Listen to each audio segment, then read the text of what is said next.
they're perfectly productive members of society.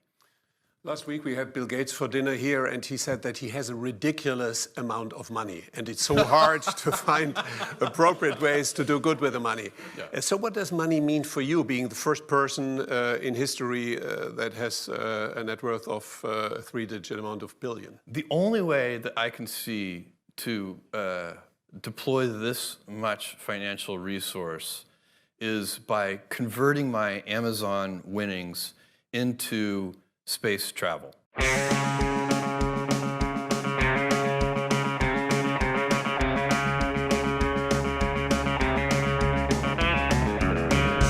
that's basically, Blue Origin is expensive enough to be able to use that fortune. And I'm currently liquidating about $1 billion a year of Amazon stock to fund Blue Origin. And I plan to continue to do that for a long time. So, and so because you're right, you're not gonna spend it on like a second, dinner out. Hello. How's everybody doing tonight? Welcome to this episode of Left Reckoning. My name is David Griscom, joined tonight by my friend, comrade, and co-host, Matt Leck. Howdy, folks. This should be a good one. Tonight, we have a little bit of a flip of the script. Tonight, we're going to be joined by Ben Burgis, a good old friend of ours for a very long time over at TMBS. He'll be joining us for his Left Reckoning debut. We're really excited for that. He's going to be breaking down censorship and big tech, but also bringing a little bit of his trademark logic for the left. Logic.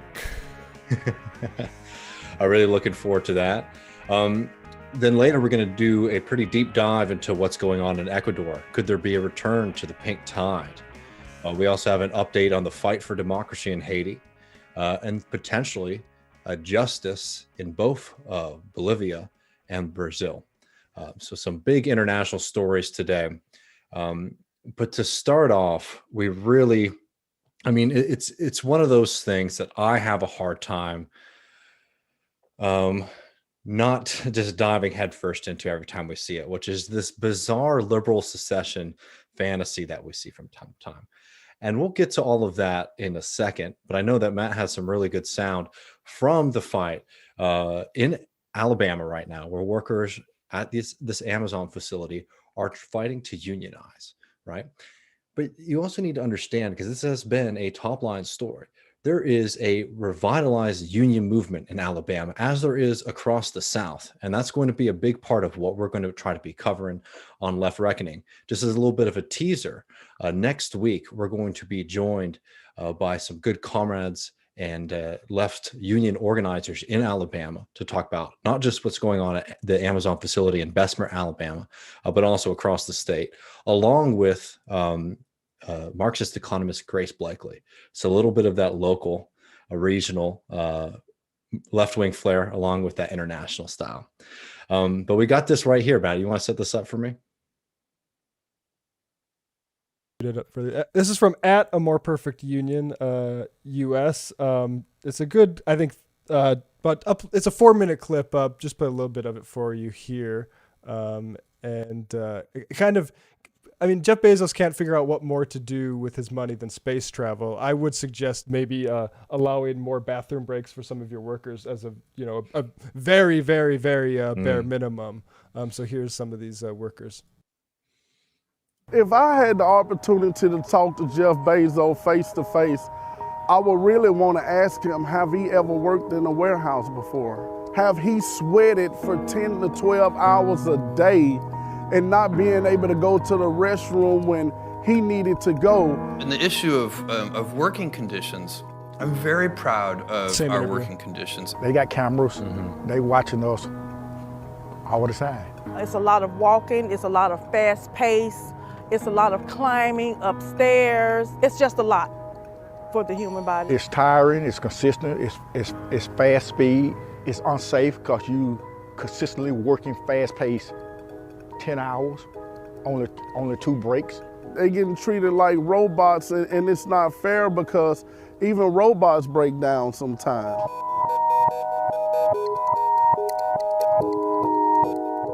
I have issues with ladies talking about TOT time, time off task, when they have to go use the restroom. When they saying that the restroom could be on the other side of the building, that they have to take their walk so far and they're timing them. And when they run out of time, people are calling me emotional, like, Michael, I'm on last chance. They said it's extremely hot in there. They said they have had people to pass out because of the extreme hotness in there. Who get doctored or get TOT time for going to the bathroom? Who get? I mean, what more do you need to really see? No, I mean, and next time you hear some doofus going on about how Jeff Bezos represents some kind of, futuristic, visionary leadership, show him that, because that is the real legacy of Amazon and of Jeff Bezos.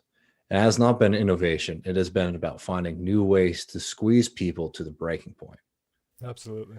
And the fact is that people are starting to stand up and fight back and get organized and recognizing that the power that we have is immense, but we have to start standing together. And I'm really excited to be talking next week with the Valley Labor Report about that, the fight in Alabama and across the, across the state across the state of Alabama, across the South, because this is what we're seeing right now is the new phase of capitalism.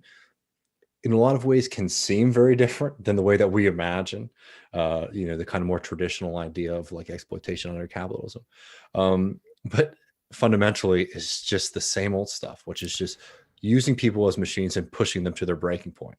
Yeah, and just to widen the scope a little bit internationally, like the more things change, the more they stay the same. As I was reading a little bit about Haiti in the good neighbor policy era, where there's literally a clause where they had to pass any legislation with the U.S. ambassador, right? And fast forward to the Obama administration when they want to pass a minimum wage increase, and Haynes and Levi come through and say, no, we're going to need to carve out for that because we are making a lot of money off of 23 cents an hour wages for these people.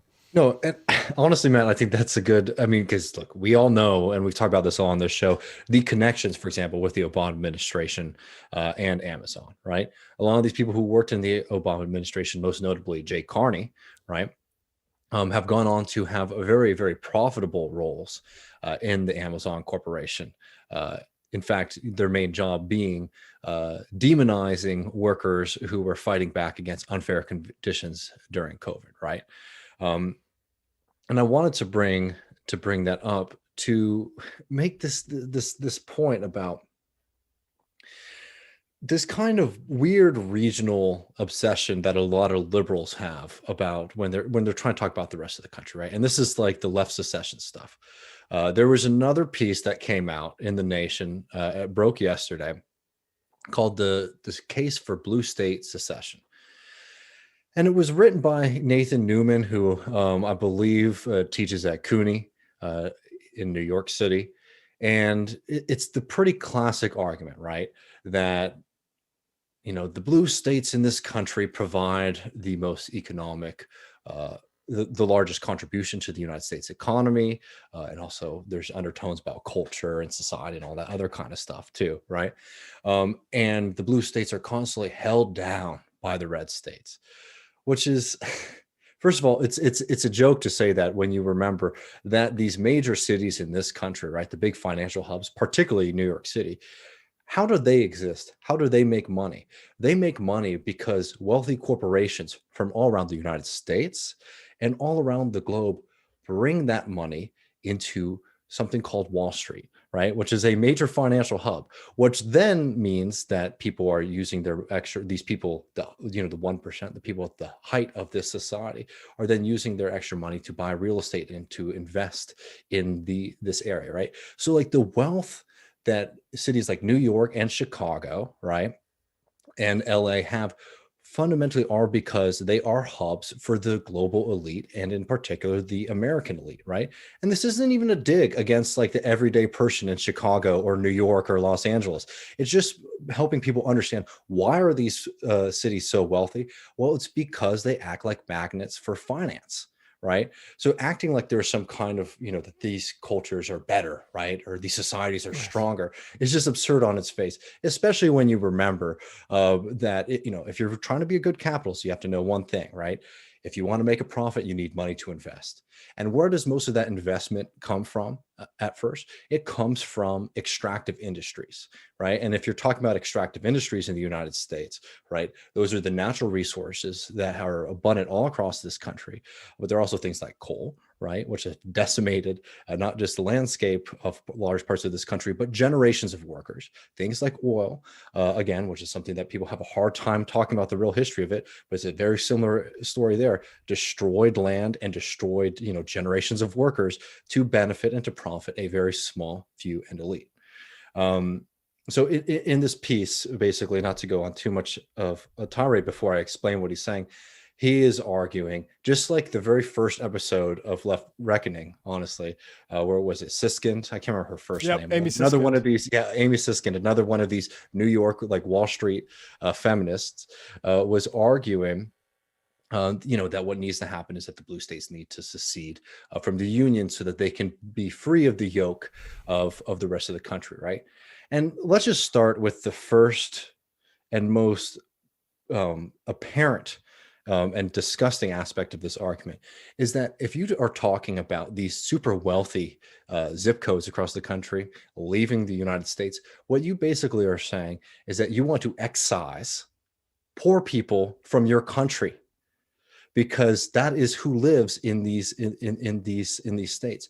Not to mention, too, we are talking about the most diverse states in the country.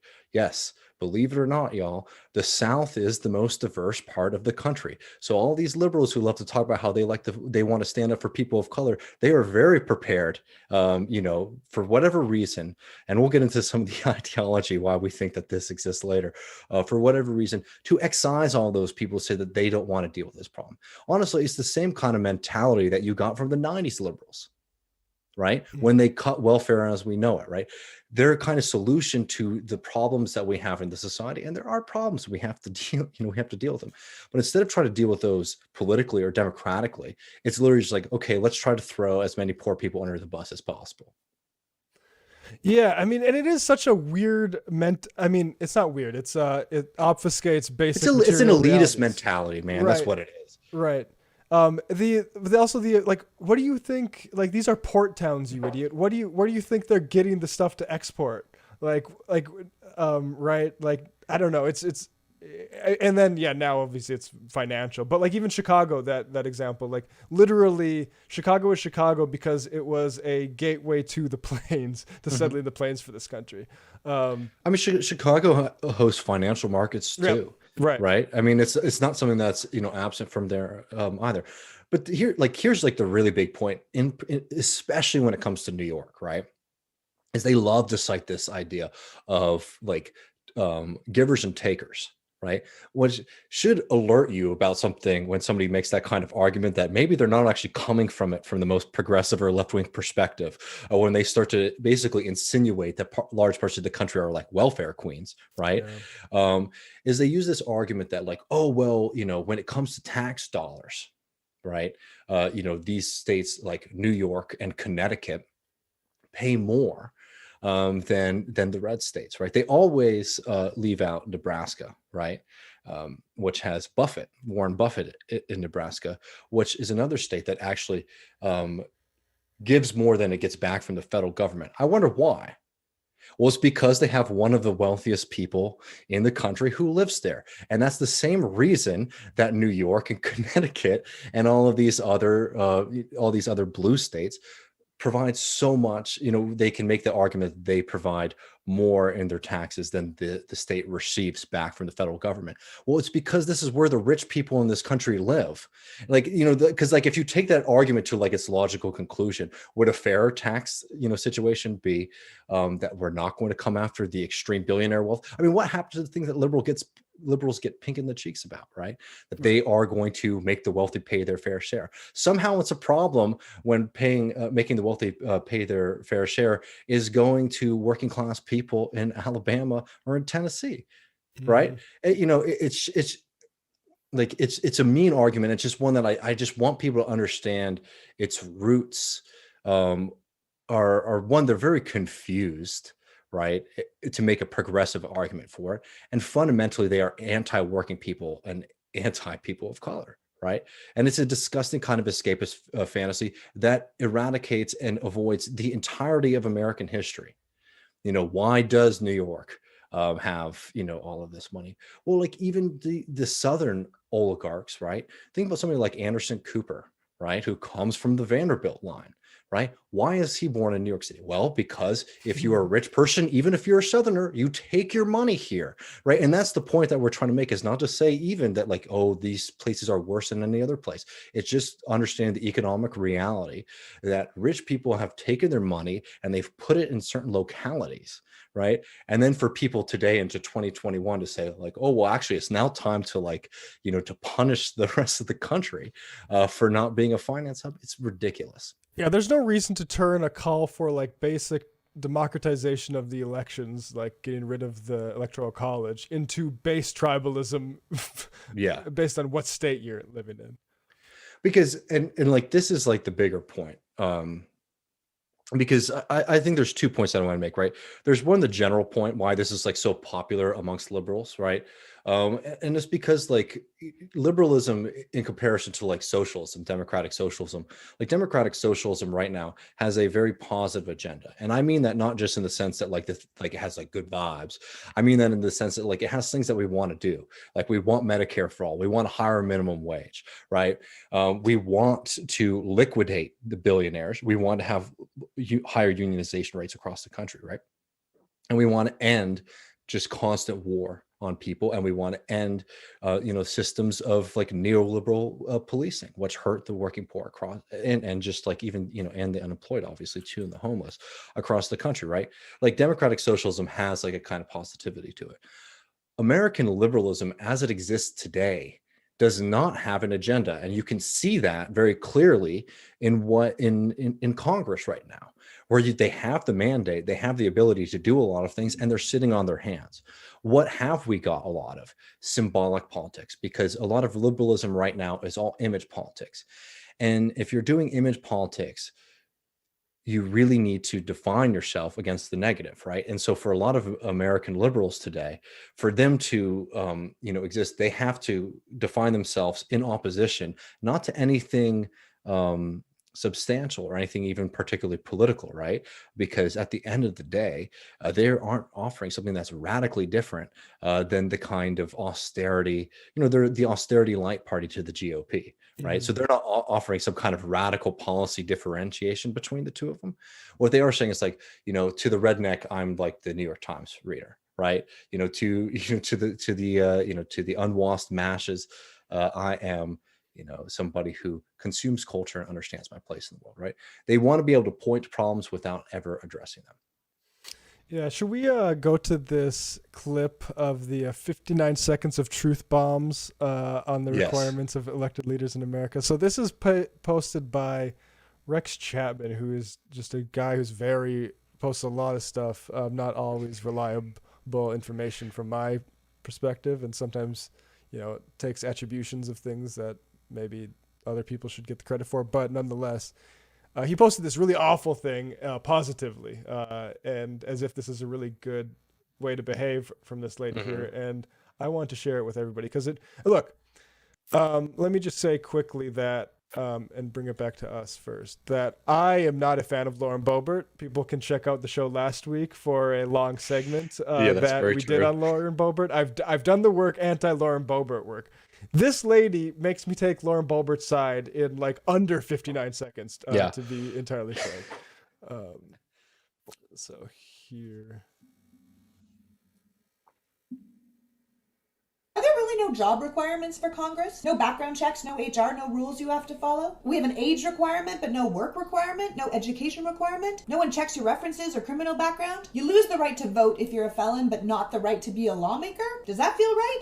You know what I love? The GED. It's a fabulous program. You know what I don't like? The fact that Lauren Boebert got her GED while running for Congress. That means there wasn't anything holding her back from running without a high school diploma. So professors go to college, then graduate school, and then if they want to make tenure and make any real money, they have to get a PhD. But you could actually make more money and have more power being a high school dropout congressperson? That feels wrong. Maybe we should reevaluate telling our kids that dropping out of high school will set back their life. They can be a liar, or a criminal, a danger to their coworkers, or just straight up like, show me a job where I can publicly threaten my boss with execution and no one fires me. Is there any scenario in which you are explicitly told not to bring a gun to work and you just go like, fuck it, and you aren't fired on the spot? We clearly need stricter standards for our government. Are there really no job requirements? Yeah, I mean, just absolutely disgusting.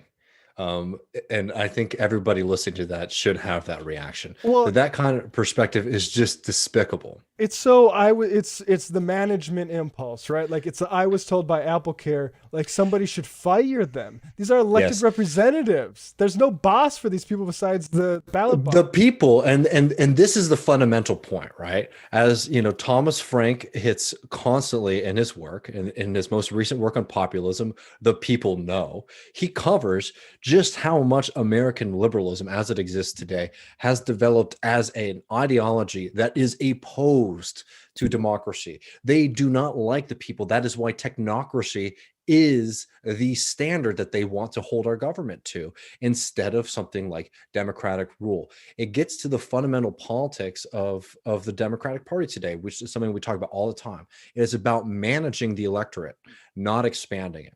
Right? Because if your problem, like Newman's problem in this piece, where he's saying that the blue states should secede from the blue states should secede from the country, right? If your problem is that you don't like the GOP and what it represents, then what you should be doing is investing in strategies that can win those parts of the country, because the largest voting base in those red states, right, are non-voters.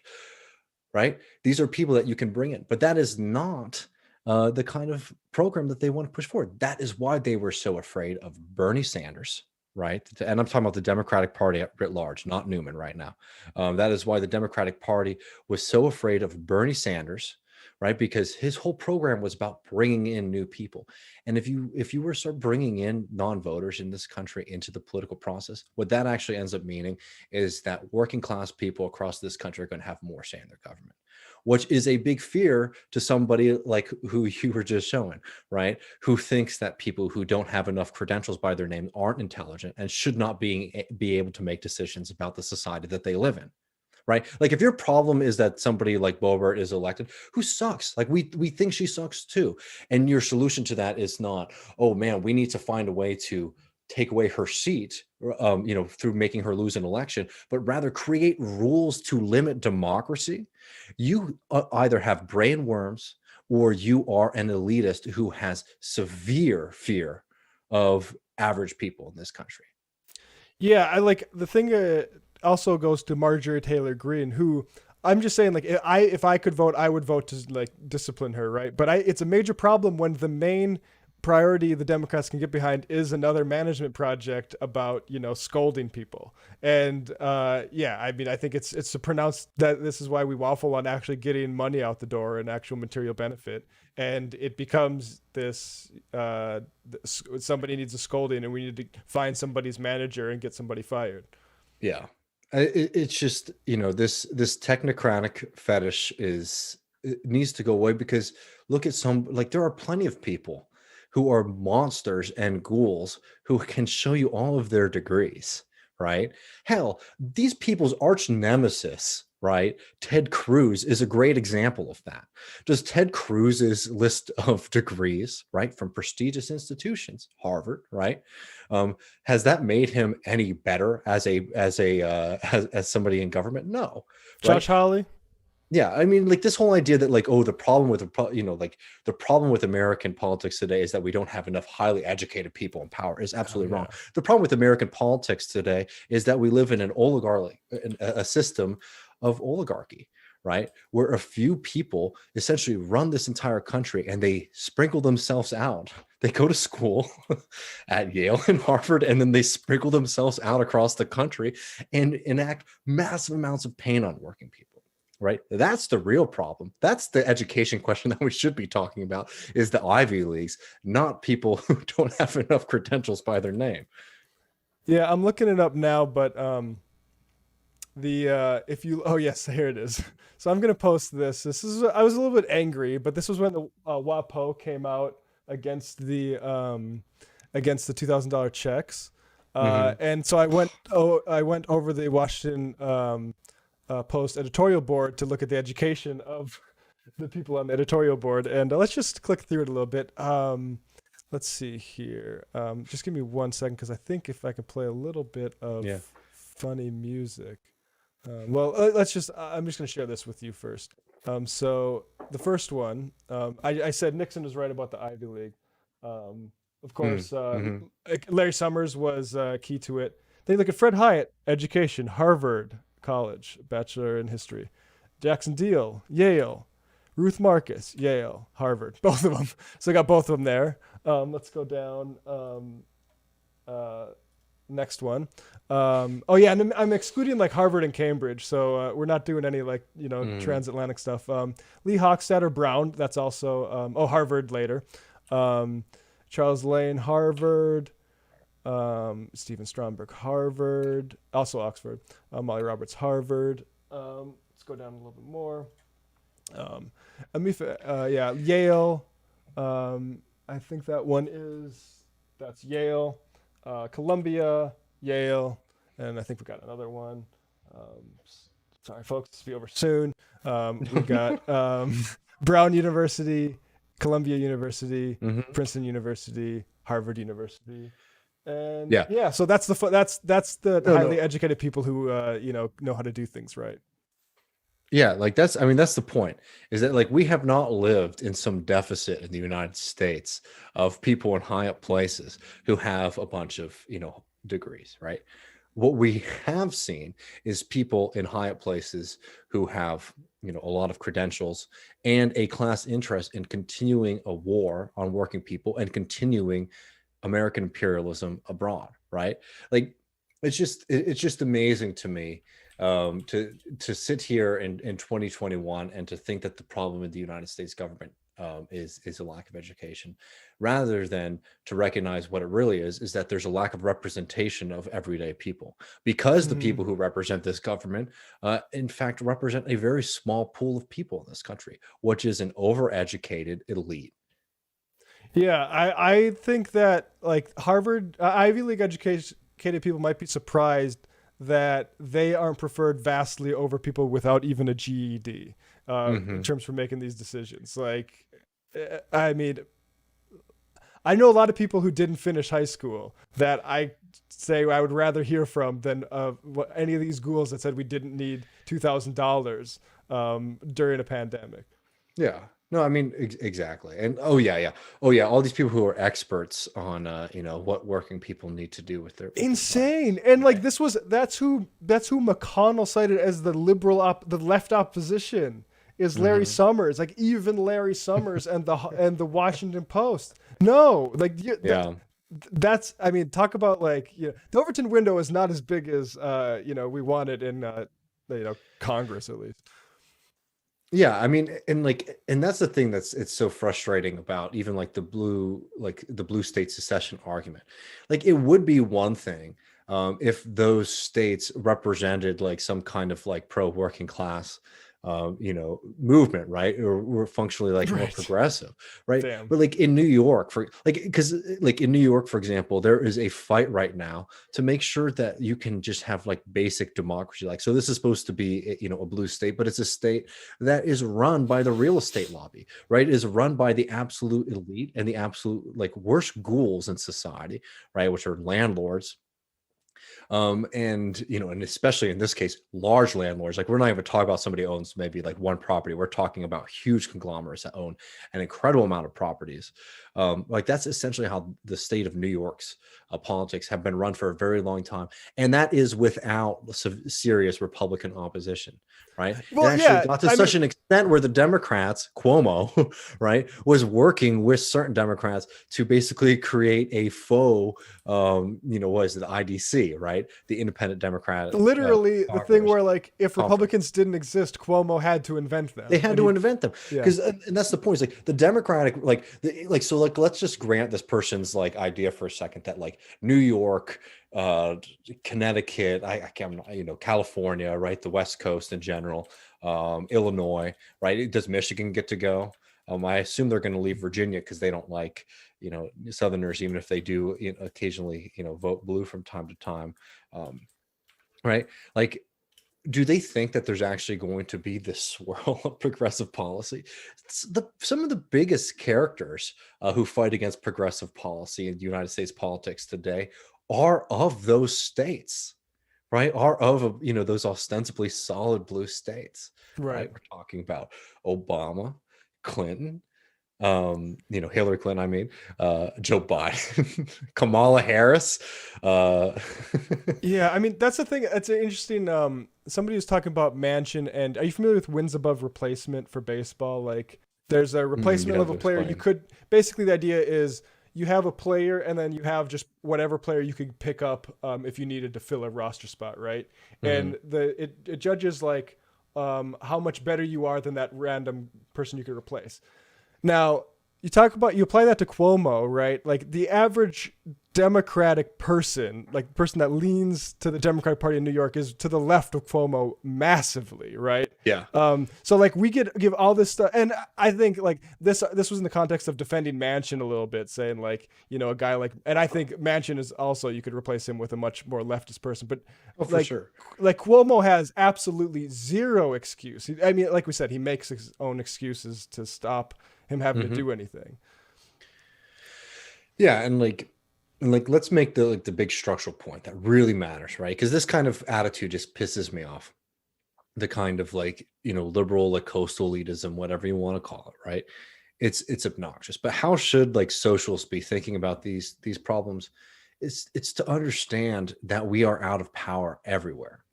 Like we're not in power in those progressive states, and they're certainly not in power in red states. So the calculus needs to be, we have to run from the outside and fundamentally change all of these systems.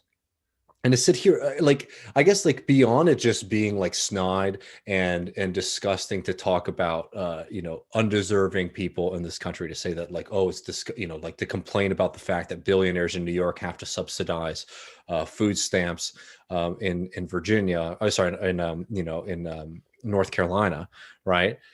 Like that's a disgusting perspective from its outset. But what also gets me really frustrated is this kind of idea that these questions have been settled in states like California, which has, I believe, has the largest housing inequity system in the country, right? Do you have insane housing prices there that have thrown most people either into extreme housing precarity or just out into the street, right? Like to act like those states have it figured out, and the only thing that's preventing us from having some kind of progressive utopia in this country is is North Dakota and Texas and whatever, right? Is just absurd, because the fact is that the institutions that are running those states are just as much an opposition force as the GOP is. Absolutely. Should we go into Haiti a little bit before we bring Ben on? Yeah, that sounds good. Okay, so let's start with this Telesur report first, and then we'll get into kind of the recent history of Haitian politics and why, speaking of Democrats, and their history of just atrocity when they get into power. Not good for either Bill or Obama with Haiti. So here's Telesur first. In the midst of the political crisis in Haiti, President Jovenel Moïse has stressed he will not step down, urging the opposition to engage in a process of talks and to support his proposal for constitutional reform. Addressing the nation, Moïse claimed he has another year in office and stressed that there will not be any transition process. On Sunday, when his term constitutionally ended, the head of the state claimed an attempted coup against him had been foiled with the arrest of at least 20 people. people, among them a judge and a police inspector. Despite this, President Moise asked his opponents to unite to undertake effective reforms to the Haitian constitution and called for an end to the widespread protests, calling him to step down. Judges from the 18 jurisdictions will go on strike in protest against the arrest of Judge Evikel Dabresil. In a statement issued by the National Association of Judges, they demanded the immediate release of Judge Dabresil. They also denounced the harassment and intimidation that members of the judiciary are suffering. Judge Dabresil was arrested on Sunday along with 20 other people, according to Prime Minister Joseph Jout. They were accused of taking part in an attempted coup d'etat. Sunday's events occurred on a significant date in which for various social organizations, federations, politicians, and activists, the mandate of Jovenel Moise has ended. Haitian opposition parties appointed a top judge as interim leader as the latest attempt to oust President Jovenel Moise, whose term they said has expired.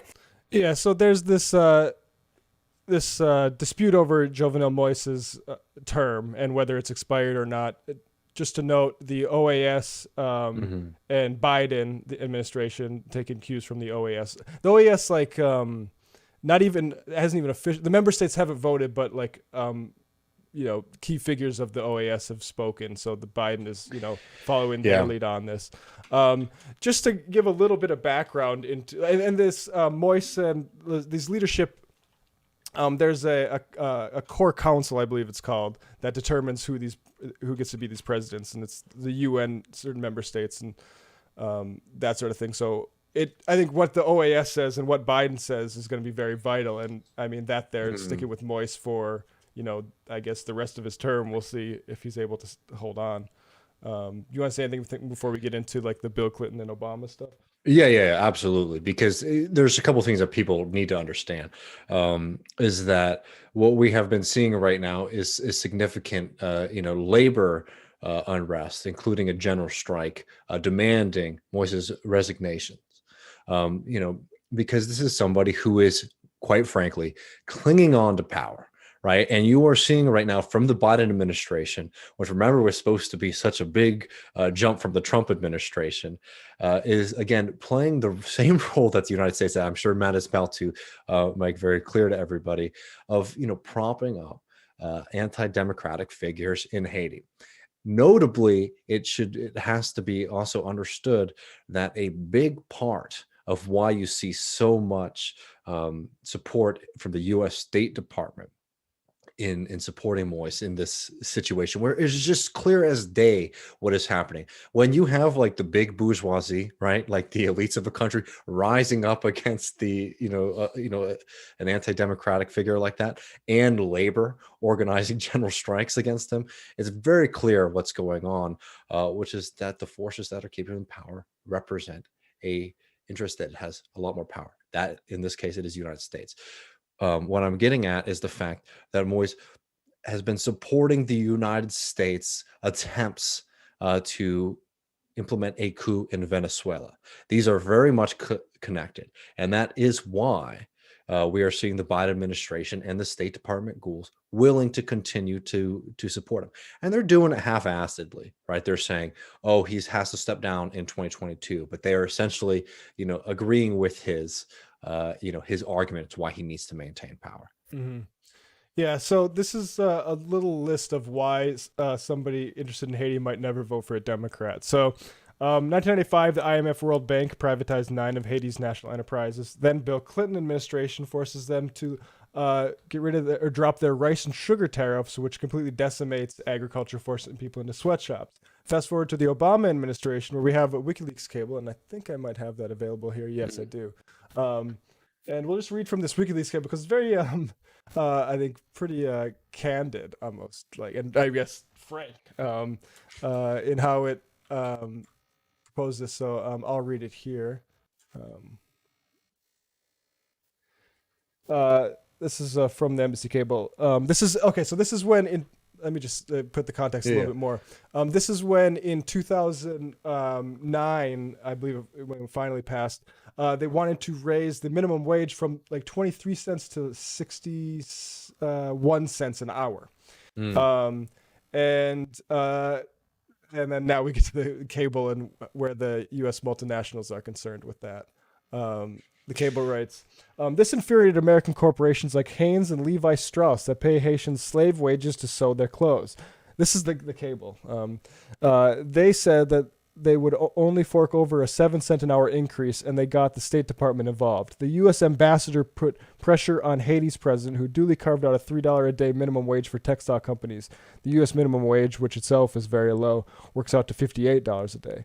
And then here's just a little bit more context. Haiti has about 25,000 garment workers. If you paid each of them $2 a day more, it would cost their employers $50,000 per day, or about $12.5 million a year. The last year, Hanes had 3,200 Haitians making T-shirts for it, paying them each of them $2 a day would cost it about $1.6 million a year. Hanes Brand Incorporated has $21 million on $4.3 billion in sales. Has made $21 million on $4.3 billion in sales last year. No surprise there, right? And it is just like, that's what ambassadors do. It's great to have an ambassador. Well, yeah, that's what U.S. Right, exactly, right. Like instead of just having it written into constitutions that, hey, run this by the U.S. first, we'll just have the ambassador lean on you for corporations. It's really obscene. And I wanted to check, and maybe I'll do this for the post game, if Obama's new book mentioned Haiti and this minimum wage thing at all. I'd be curious what his polished line is on it. But anyway, unless you have something you want to say. I just want to put a little bit of the demands out first. So basically, the types of demands are simple. You want no foreign military occupation or other type of meddling. Haiti is, at least at one point recently, 1 or 2 in NGOs per capita, and you have just massive, huge corruption problems there. And even below the U.S. ambassador in Haines. We also have this ICE deportation story where like hundreds of people were sent to Haiti against, even though Biden said no more deportations, hundreds of people sent without any kind of provisioning back to Haiti. Children. Scores of children. And I guess I don't know. I mean, ICE is an organization at this point, and progressives obviously know this, that there is no defense for, right? And any people who are acting like ICE was only acting one way because Donald Trump was the president, right, needs to recognize the fact that ICE is a proto-fascist organization that absolutely needs to be eradicated. Yep. But let's switch gears a little bit, and let's bring on the man of many titles, columnist at Jackman Magazine, author of Logic for the Left. Give them an argument, Logic for the Left. Host of the excellent podcast, YouTube show, Give Them an Argument. And most importantly, comrade and friend, Ben Burgis, man, thanks so much for joining us on your Left Reckoning debut. Hey, Ben. Yeah, thanks. Yeah, thrilled to have you joining us tonight, man. It should be a good one. So there's a couple things we wanted to get to. I know Matt has prepared some good sound for you. Do you want to do that first, or should we start with some of the censorship stuff? Maybe let's dive right into the censorship stuff, and then we can wrap it up towards the end. Yeah, let's have our dinner first, and then we can have our dessert. How about that? I mean, we've had versions of this conversations for a while now, Ben. Let me see if I have. Matt, do you have his article handy? Yep. Because this is something that I know that you experienced firsthand, but we have been dealing with for years and years and years, which is dealing with YouTube, and it's sometimes very, very seemingly random implementation of its community standards, on things that are very baffling. You experienced that firsthand, and sort of were able to build out a larger argument as why the left should take censorship by these tech companies much more seriously. Yeah. So I've actually had a few run-ins with this lately. So one of them was actually, if you just scroll very slightly down there, you can see, there we go. Right. So I interviewed this woman, Natalie Wynn, on the show, and the thumbnail for the episode was removed by YouTube, and they said in the email that it violated their sex and nudity policy. So, check it out. Like if people are listening to this later in the podcast version. Is it like the Saudis write this sex and nudity policy? I don't know. And then more recently on January 6th, we did a live stream that had, several people who, Forrest Miller, C. Derek Varn from Zero Books, Gene Bajalan, none of whom, needless to say, are Trumpists, to put it mildly. And that one was removed, and like the thumbnail that we just showed you, that was eventually restored. But this live stream still hasn't been restored by YouTube. We appealed this right away. Mm-hmm. And it was the one that we did on the 6th, but it was randomly taken down like 4 or 5 days later. And they said that in the email that it was because of their policy against spreading disinformation, that there was significant fraud that changed the outcome of the election. Mm-hmm. Which actually there were even people who got mad at me on Twitter because I pointed this out, and I was like, guys, I mean, this is obviously everybody here is very anti-Trump. Nobody was saying that. Yeah. And people were interpreting that as like, oh, so you're saying it would have been okay if you had this? Like, no, we're saying the rationale makes no sense. It's bizarre on its own terms. And I guess I should also add that even before this, I remember when I was just doing videos for Zero Books, promote my first book, there was something like this that happened, that there was a Ben Shapiro video where he's talking about, like, he's basically answering the question why, since according to him, Democrats are all horribly anti-Israel and this and that, why is it the most Jews vote for Democrats? And he laid out his thoughts about that. Mm-hmm. And I did what really like a pretty anodyne, like a pretty nerdy and pedantic video being like, well, these reasons don't make sense. What about this? What about that? And that was flagged by YouTube as hate speech. So, and in that case, like, I mean, there's a whole range here in these incidents that kind of gives you the buffet of how YouTube censorship works. Because like in the Ben Shapiro one, because the name of the video was Ben Shapiro's Wrong About Israel and American Jews. And so I'm sure that the reason why they kept it flagged after the appeal was that whatever YouTube employee had to look at 300 of these videos that morning. Yeah. Probably for like sub minimum wage in a country in the global South. Probably like saw the word Jews. It's like, oh, okay, probably is hate speech. Upheld it. The sex and nudity one, no clue. I have no idea what was going on there. And then like the one about the January 6th riot, it's somewhere in between. We probably used some keywords that the algorithm picked up on. I don't really know. But the bigger question is, imagine how outrageous it would be if there was some government censorship office that was acting this capriciously. And it was this hard to figure out even why they made the decisions they made, much less, what the rationale was or anything like that. And what bothers me is that some people who normally have, left-wing or at least very progressive views, when they start talking about stuff like this, they suddenly become libertarians that, it's a problem for freedom if the government does it, but, not if it's a private corporation, they can do what they want.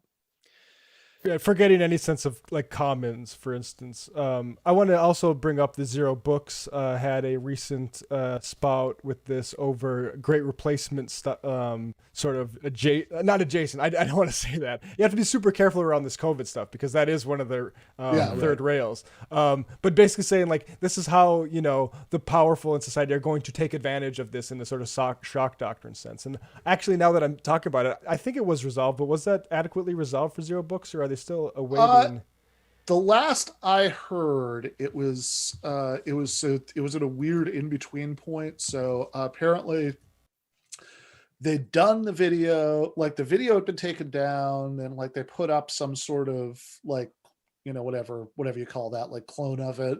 Mm-hmm. And YouTube admitted that the original video was fine and lifted the restriction, but then they gave them a strike again for the same reason for the second video, which gives you a sense again of how arbitrary and absurd this is. The way that the enforcement works for it, and because like I think literally, I believe they're like one strike away from having like much more serious consequences. So, and this is because of a repeat of something that YouTube itself has admitted was fine. Right. And it's like, I mean, I just want to say, because I know some people might be interested in this, like YouTube is very funny to work with. And, Matt and I have been doing this for a long time. We've learned some things and it's constantly changing. Like, it's hard when something is like breaking news. Especially an international event is breaking news. Like if you do anything that's like too on the nose, especially anything like Israel Palestine, right? Like you are just going to get cut out. So you learn how to do a lot of euphemisms for everything. Yeah, right. So when that Ben Shapiro video was taken down, I remember, I texted our late friend Michael about it, and he told me, oh yeah, like you got to be real careful. Like when I did a video that was about something related, it was about like a one state solution, Israel Palestine. I just we just called the video "Democracy in the Middle East," and I remember that conversation actually, which is so funny actually. Because like, it's an empty title, right? It's like "Democracy in the Middle East." Who knows what this is going to be about, right? And the conversation sounds like a conversation you'd have if you were in like a dictatorship and you were talking about how some like movie script could make it past the state censorship office. It's like, okay, well, we can't directly criticize the great leader, but if we do this, then people will understand that we're criticizing him, and they'll allow that. And it's insane that we have to use this to get past the censorship protocols at YouTube, because I mean, for one thing, actually, like there's been lots of in mainstream politics, there's been lots of discussion about whether, YouTube and some of these other tech companies are technically monopolies. That's not a fringe thing at all. But even if you think, no, they're not, according to Hoyle, monopolies, they certainly control a massive portion of the flow of information in our society. And so to the extent that our concern about speech and censorship isn't just purely about, what the government can do and what the government can't do, but it's about a broader set of concerns about the free flow of ideas and information, which I would argue it always has been, right? I mean, even like as venerable liberal institution as like banned books week, like that does concern decisions, or requests made to books and library, bookstores and libraries that are under no legal obligation to carry any particular book. But, we still see that as a concern, about speech. And I think that there's something especially disturbing about this when people on the left, don't always seem to be tracking this distinction, because this is like this idea that freedom, as long as there's some private entity that's not technically forcing you to do something, and you're just voluntary contracting, that left reckoning could leave YouTube, and it could just be on I don't know, like Vimeo. Like some Vimeo or whatever, like this. Once you kind of follow that breadcrumb of thought, like that's libertarianism. The whole point of being a socialist is that you think that you can have arrangements that are technically, legally free contracts that are still incredibly oppressive. Yeah, and I just I'd like to sort of broaden it out a little bit, because like the YouTube stuff is definitely interesting, but I also think it's particularly interesting to us. Sure, because we're all we're all tenant farmers under YouTube. But like one of the larger aspects of this, and what I really like about your piece, and just, in general your arguments on this, is trying to make people understand that, like, yes, so like YouTube has this massive power. This has been a problem with YouTube for a very long time, right? And it's a problem with a lot of these other platforms, is that they basically are able to write their own rules, and they're not really accountable to even their users, right? And that's a problem. But I think you could say that, like, yes, it's a problem of censorship, but it's also a platform problem, right? Yeah. But I think what's really important for us to sort of zoom it out is to understand that these kind of stories would probably get a lot more play with people if there really hadn't been this growing acceptance from a lot of people across the country, and also in large portions of the left, to accept like political censorship from tech companies as a good thing, actually, not just as something that occurs, but as something that's positive, like the kind of celebration when you see people's accounts getting deactivated by like Twitter and Facebook.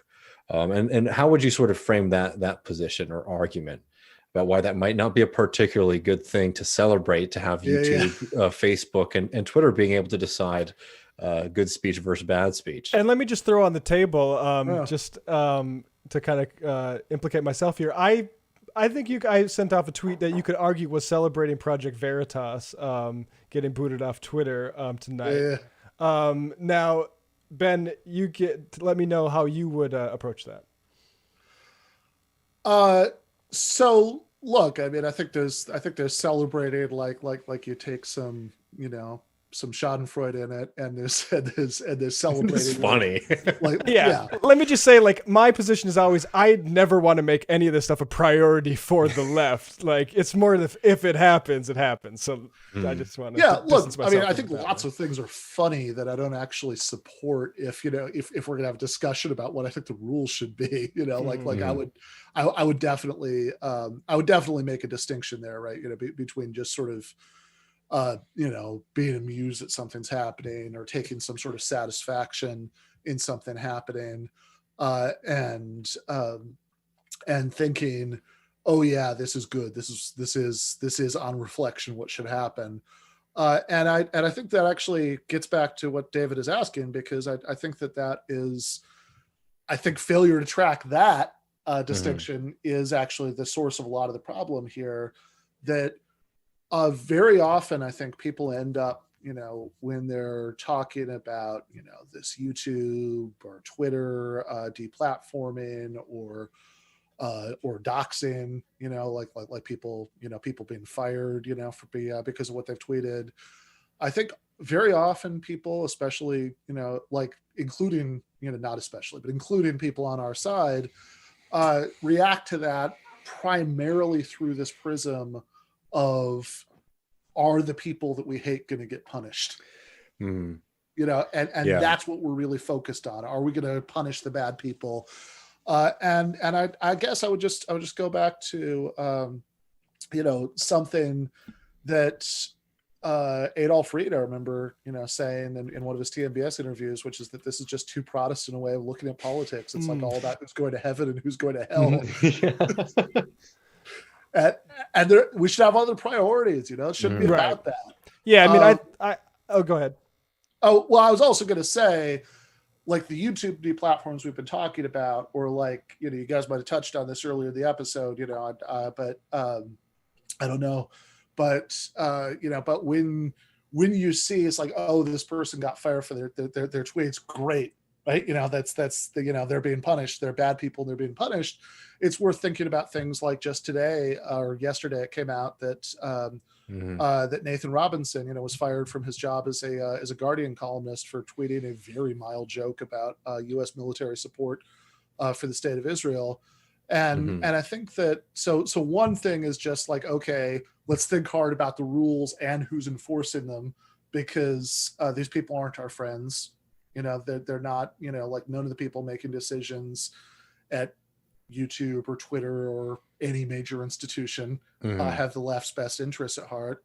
But then the other thing is just going back to the Adolf Reed point, should this be what we're really focused on, the bad people being fired? Because this kind of seems to me like this is the difference between between leftism and conservatism, really, right? You know, like do you think about politics primarily through the prism of thinking about like individual moral character? You know, this person is bad, and you know, so like that's what we should focus on.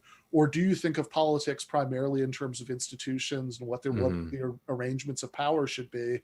And it seems to me that if you're thinking of it in the second way, then you should be very eager to disempower you know, corporate censors, to make it hard to fire people, to make it hard to deplatform people, both because that's just the kind of society that we'll want to create, and that's and because it's also what's in our interests, you know, right now, you know, to like just pragmatically, you know, in the near future.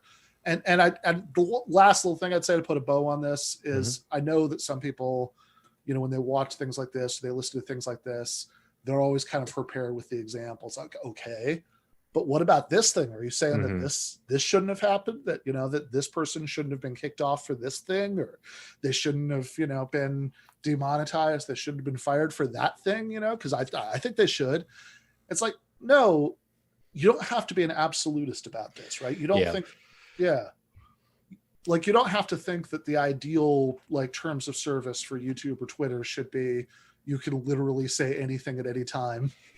That's one thing. Like, you know, we talked with Edward Angueso last week about, you know, Section 230 and there's big structural changes we can do. And I think we all are in agreement that antitrust and those sorts of standards are what's needed here. But one thing that always seems to me like a common sense thing you could force on these companies is to be transparent about these judgments they're making, right? Like this vague gesturing towards terms of service that everyone can see is just bullshit, and then them covering their ass, as opposed to say, and obviously they don't do this because this would require like hiring people like a team of ombuds persons to adjudicate these things. But I have heard Facebook has been talking about doing like an in-house private version of that. And ultimately, like, that needs to be forced and under like statutory public control. But like those things, like, I mean, I think of all sorts of right wingers who I think occasionally have strong arguments that they didn't break the terms of service, at least in the sense that other people are. Yeah, right. Right. But I want to hear, like, if it is because, oh, this person just has a history documented, like James O'Keefe, right? He's literally like paid money because he's a fraudster. Like he paid money to Acorn, right? Like then put that in writing, because I want to see you have to put that in writing for the leftists too, because I think, I mean, look, maybe this is naive of me, but like, go on, David.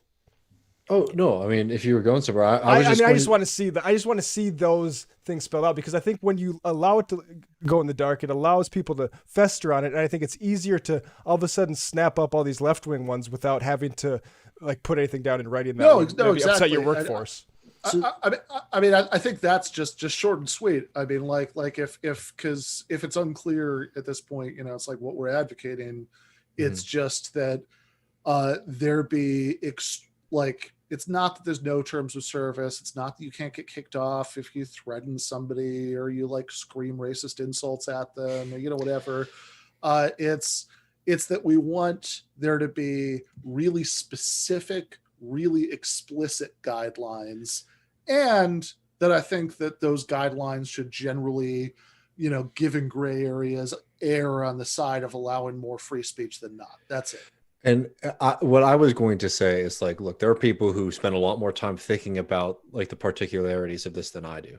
But what my general feeling on this is rather than coming up with, you know, here are the different circumstances and here's like the good way to, you know, come down on a user and here's the bad way to come down on the user, is to understand what kind of developments are happening with how unilaterally these companies feel that they can act, right? And that is like a kind of more of a power analysis, right? Because like if you do see like an extremely active role for these companies, like coming after, I mean, you know, like the president, right? Like that is an extremely active role from these kind of companies. And to ask yourself, what are the dynamics at play behind this?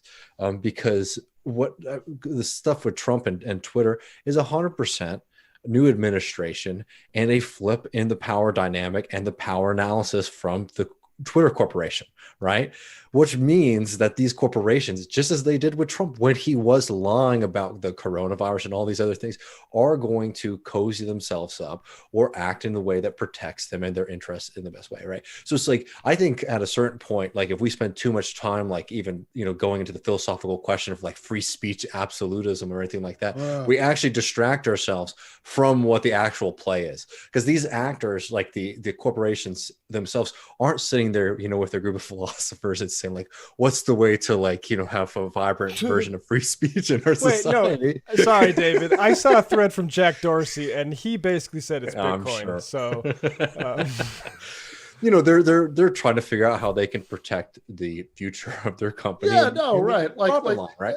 And it is really like, look, I mean, even if you think for the sake of argument that that's justified in that case, like there's still something really disturbing about the way that people trivialize it. It's like, oh, whatever. He's still got plenty of other platforms. Not a big deal. It's like, look, imagine that, we're in, I don't know, 2040, whatever. And, President, just make her Rashida Tlaib. That's my favorite. Is like there's a general strike going on, and President Tlaib, was accused of incitement for giving like a really rabble-rousing speech, to the strikers. And so there's this long list of social media platforms that have cut her off. Mm-hmm. Would we think that was a big deal? I think we would think it was a big deal, because you're talking about the president of the United States losing a bunch of channels of communication to the general public. And I think that is a significant, speech issue. It's certainly a crazy power play by those companies. And I think whatever you think about the outcome in any given case, whether you think it's the right decision or not, I think what we should be disturbed by, the point that we should be making is, one, as socialists, I think we should be saying, look, this is not a way. Having a few tech CEOs be empowered to make these decisions is not a way for a reasonable society to run its digital commons. We should bring them under some form of public ownership, and then have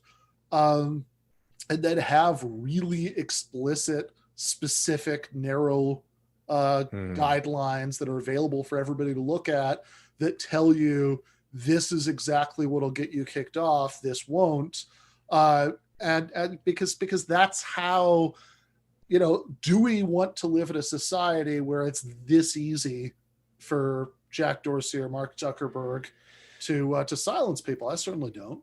Yeah, I think. I mean, so one kind of wrinkle to that I monitored a little bit is the Zuckerberg talking to his employees who wanted to do more, that their platform was a giant right-wing propaganda or like operation, basically. And basically Zuckerberg and I forget the guy's name, the guy who was with Kavanaugh, but basically overruled the workers, right? But in a way that I think kept more, I guess, openness for particularly the political right, at least, on the platform. How do we, because I mean, there was also the Google union thing, and like, I think certain people scoff at that.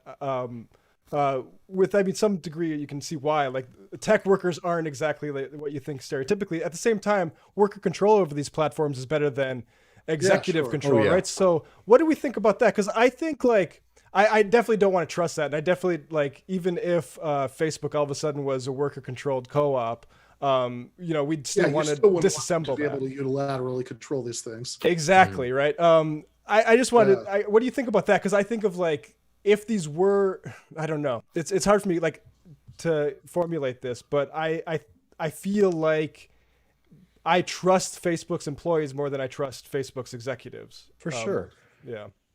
Yeah, I mean, I trust Facebook's employees more than I trust Facebook's executives, but I do. But I mean, I also think that, taking these, there's a kind of dynamic that's played out in a bunch of these places where, if like, workers or some group of workers, at one of these tech companies, maybe wants to censor someone, then and then the company does it.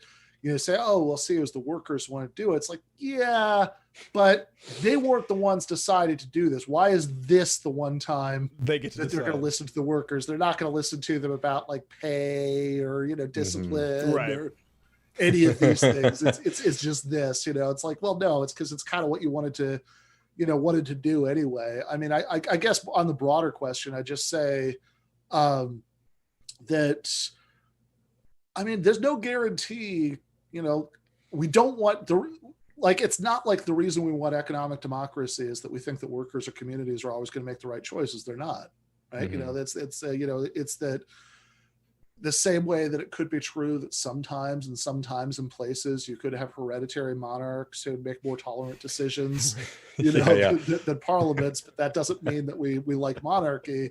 It could be that, yeah, sure, maybe sometimes the CEO, makes a more benevolent or tolerant decision, but we want to step back and say, okay, so in this case it worked out, but do we generally want a few CEOs making these decisions?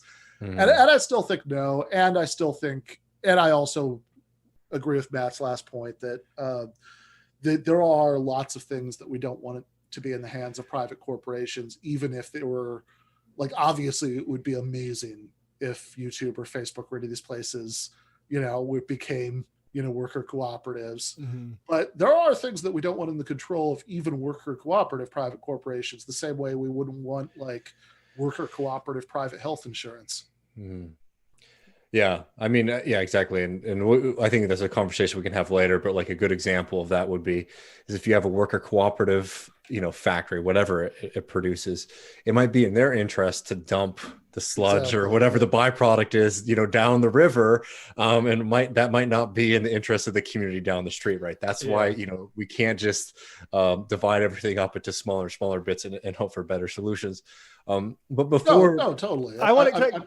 You have one final. I just want to take on real quick, oh crap, damn! I just thought you say what you're going to say, David. I'll remember what I was just going to. Oh, I was just going to move on to the other. Yeah, well, no, but I mean, I think that's right. I mean, there are conflicted interests. You don't have I mean, you would still. I mean, if we had a economy with a where the entire private sector of the economy, was worker co-ops. I mean, that would be unimaginably amazing, as far as the achievement of our political goals. Yeah, of course. But even in that economy, I would still want aggressive environmental regulation. I would still want things that were really important public goods to be directly provisioned, by the state. So we took them out of the markets because even worker controlled firms do still respond to a lot of the bad incentives that regular capitalist companies do.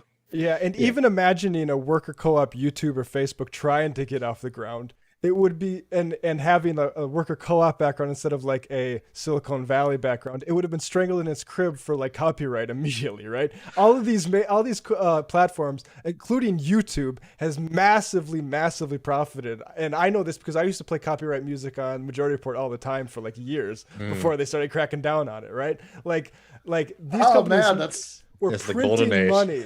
Yeah, I know. I just had a real pang of jealousy, because David does this weekly segment on my show where we talk about country music, and it would be amazing if we could play copyrighted music on there. Literally, it was one of the best parts of working at Majority Report is I got to play a song every day that could be thematically linked. If Panama Papers came out, I played Panama by Van Halen. And that was allowed, and that was money in YouTube's pocket every time. That was value add for YouTube. So none of these platforms would have been allowed to get as big as they were if they were actually had a radical ownership model. It's only because they were making money for Silicon Valley that they were allowed to become these giant propaganda monstrosities that they are. No. Well, yeah, exactly. I know. I think that's such a good point, and it's such a throwback to the golden age. We used to play on TMBS I'm blanking on that Harlem rap. Neither of you guys tell me on that. Oh man, somebody in the chat will let us. Oh, sorry, man. But we have some clips that you've put together, right, Matt, for Ben? Oh yeah, well we have I want you to logic my We need some logic, man, because Senator. we've been getting worked up. Matt and I are trying to we're dealing with all these questions that there's no clear answers to. And sometimes it's nice to just sort of body slam someone with our big ass brains. Yeah. So we need Ben to show up for us today. This is Kevin Kramer. He's a senator of North Dakota. He's Hovind's not particularly smart, but Kramer, it's like on the surface, you can just tell he's a dumb guy. And we'll play a little bit of him here. And this is just on student loans. And I mean, David, we might need some of your econ skills here too a little bit. We'll need logic and econ attack here. And I'll share this screen for you guys. According to the Federal Reserve, student loan borrowers have an average of $37,000 in debt. Now, Democrats are urging President Joe Biden to forgive student loan debt for millions of Americans. And I'm going to skip the thing there. Encourage unilateral move. And I also want to note that Kramer posted this himself. So this wasn't like somebody saying, look at this dummy against student loan relief. The burden from the borrowers to the taxpayers. Well, offering to unilaterally forgive debt students chose to take on would create a perverse incentive and certainly encourage others to needlessly rack up more loans while doing nothing to address the real inadequacies in our higher education system. President Biden previously said he supports erasing up to $10,000 in debt. Yeah, well, I'd want to leave off before Biden because that also pisses me off. Sorry, I'm becoming a body language expert, but like that movement that he did not inspire confidence in his awareness of his surroundings. I mean, it honestly, like, he's so unimpressive that this is how weak the Democratic Party is in North Dakota, that when he was running for Senate, I can't find this right off the top of the bat, but they had some old decrepit Democrat from like that was like 70 years old, and they're like, why are you running? It's like, the party asked me to run. So that's why Kramer's a senator in North Dakota now. But yeah, I guess, what are your guys' response to that? I have a few things that I'll get into later, but anything you want, anything struck off or strike out, hit you off. I can't talk right now, but anyway, what stuck out to you? That's what I was looking for. Well, I mean, look, I will first of all just plug that I had a article in Jacobin in December, I want to say, called "It's Not That Complicated: Canceling Student Loan Debt is Good," which, so you have an idea. But where I talk a little bit about this perverse incentives argument, which is really remarkable. Like, I think one thing, first of all, if you're worried about this, that you're gonna, that people are gonna, take out student debt because they'll think that they'll get a, student debt jubilee someday in the future, okay, one, if you're really worried about this, I have a really easy solution for you, which is to just abolish college tuition going forward. So there's no perverse incentive anymore. Nobody's taking out any student loan debt because it doesn't exist, which, by the way, I think is the best argument for forgiving it all, that it just shouldn't exist in the first place. Right.